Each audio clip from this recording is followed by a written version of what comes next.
이혼과 불륜에 대한 실화를 말씀드리고 법적 쟁점, 세상의 별별 일들 말씀드리는 은밀한 사생활 지금 시작합니다. 저는 변호사 박희태입니다.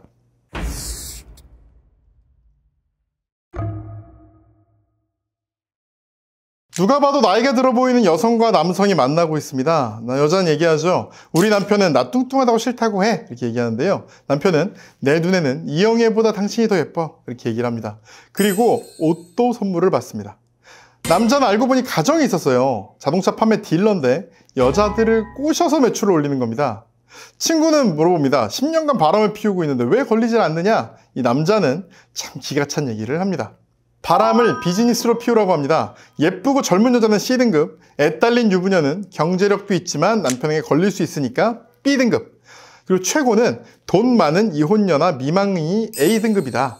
이 사람들은 늘 정에 굶주려 있어서 꼬시는 게 매우 쉽다. 이런 얘기를 합니다. 정말 기가 찬 이야기입니다.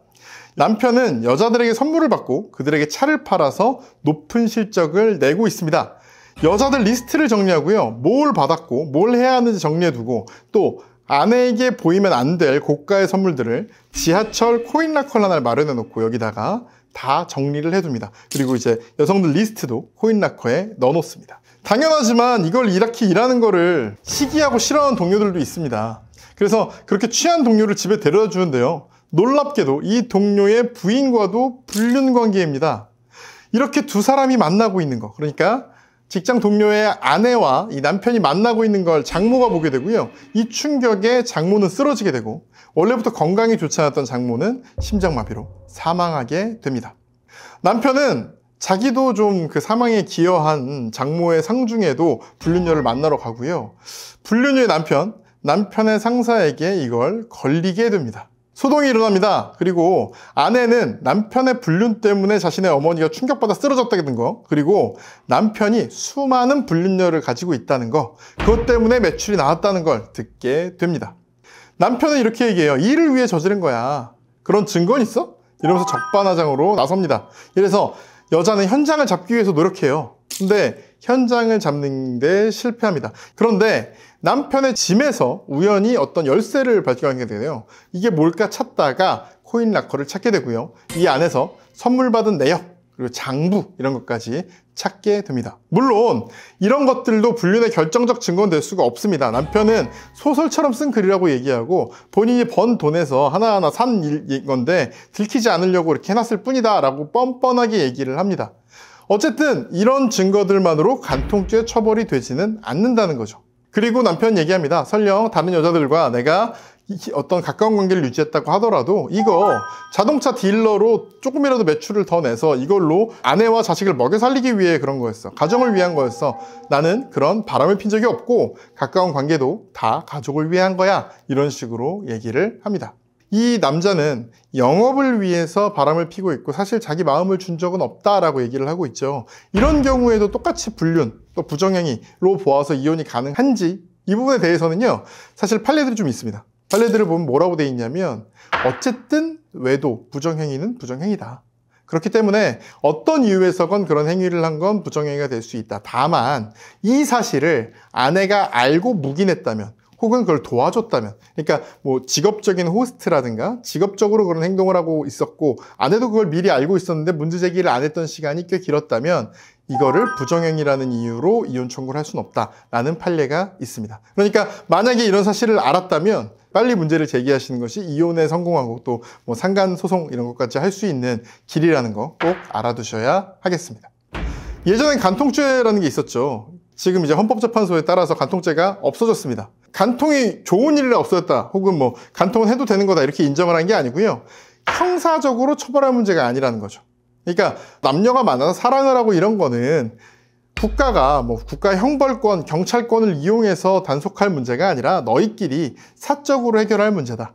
이건 사적 문제이기 때문에 국가가 개입하는 게 적절하지 않다라고 해서 간통죄가 없어진 상태입니다. 여기서 간통죄라고 말하는 이 간통이라는 건 성적인 행위를 말해요. 그러니까 성적인 행위가 없으면 간통이 아니에요. 두 사람이 너무 친밀하고 뭐 오피스 와이프 이런 거라도 성관계를 했다는 걸 확실하게 입증하지 않으면 간통죄 처벌이 어려운 거죠. 실제로 어떤 식으로 간통죄 처벌이 이루어졌냐면 성관계 현장을 아예 확 잡던가 아니면 어떤 사진, 영상 이런 걸 확실하게 파악을 하던가 이런 경우에만 간통죄 처벌이 가능했다는 거죠. 그래서 당시에는 확실할 때 경찰을 대동하고 막 덮쳐서 잡는 게 일반적이었지만 이게 제대로 안 되는 경우가 많았죠. 이런 간통죄가 있었던 역사가 그렇게 오래되지 않다 보니까 흔히 말하는 상간녀 상간남 소송, 그러니까 상간녀나 상간남에게 손해배상 청구를 하는 경우, 혹은 본인의 배우자가 부정행위를 저질렀다는 이유로 이혼을 하는 경우, 이런 경우에도 확실한 성관계 현장을 잡아야 되는 거 아니냐, 이런 식으로 생각하는 경우가 많습니다. 하지만 아니에요.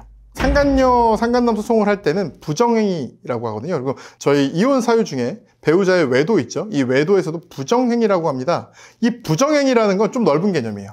부부의 정조 의무를 해야 할 정도라면 처벌한다는 얘기고, 꼭 성관계를 하지 않아도 되고, 혹은 어떤 신체 접촉만 있었어도 이거는 부정행위로는 인정이 될 수가 있습니다. 그래서 입증 책임이 한결 줄어들었죠. 한결 줄어들었지만 예전처럼 막 경찰을 대동하고 뭘 덮친다든가 이렇게 하기도 좀 어려워졌죠. 그렇기 때문에 입증 책임은 줄었지만 이런 모든 증거들을 스스로 파악해야 되는 경우들이 더 늘어나게 된 겁니다. 자, 그럼 여기까지 들으면 이런 생각하실 거예요.